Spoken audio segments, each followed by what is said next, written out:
Here are the top 3 changes that will prevent you from getting your U.S. citizenship and how to overcome them. I'm your immigration attorney, Sekou Clark. Let's get into it.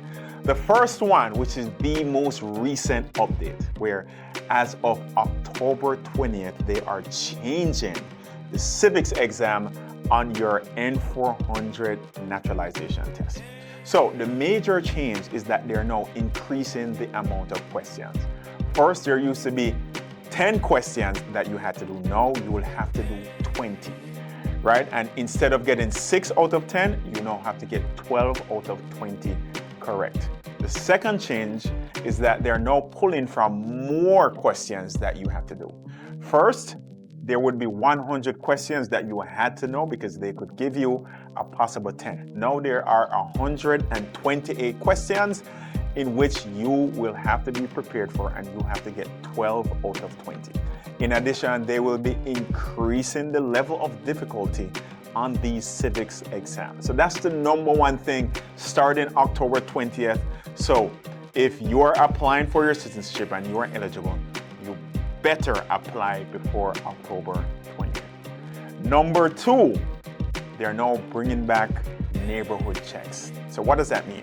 Right? In order for you to be eligible for U.S. citizenship, you would have to have good moral character, right? Good moral character within the 5 years preceding your citizenship interview. What does that mean? It means that you can't have any type of serious arrests, any type of serious crimes or infractions. You can't owe child support or owe taxes. But they are adding neighborhood checks. What does that mean?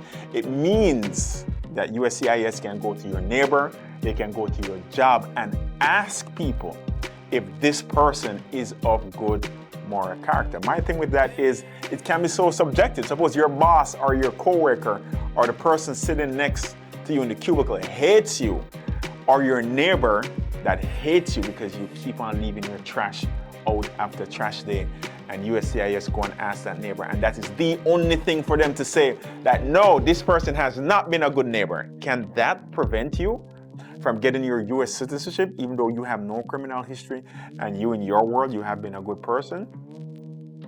Yes, that is something that can now potentially prevent you from getting your citizenship in 2025 and beyond, because they're now implementing neighborhood checks.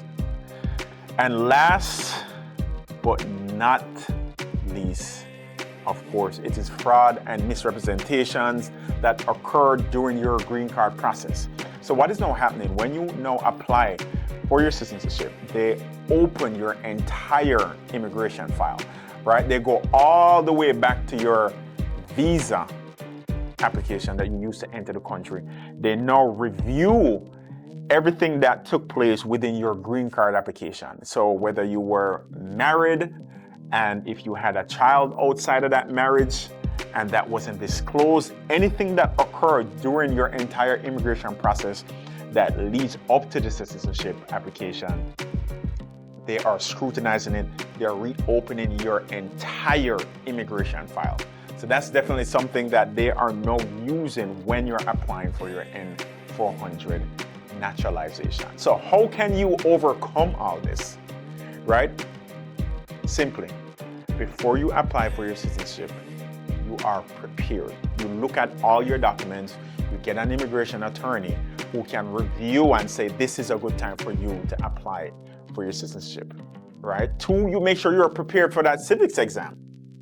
Most immigrants know more about U.S. civics than most born Americans. So make sure you study and you prepare for that civics exam, right? Those are the most important things that you can do, is study, prepare, right? And having the proper evidence when you go into that interview. So definitely you want to get an attorney, especially if you have concerns about your immigration history.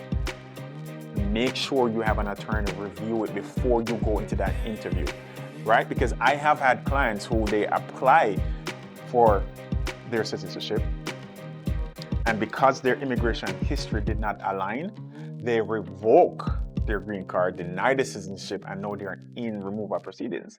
I've had clients where I'm like, hey, just stay with your green card because the risk is not worth the potential reward. So I hope this helped you. Please like, share, and subscribe so you can get more immigration information and how to be the best version of yourself.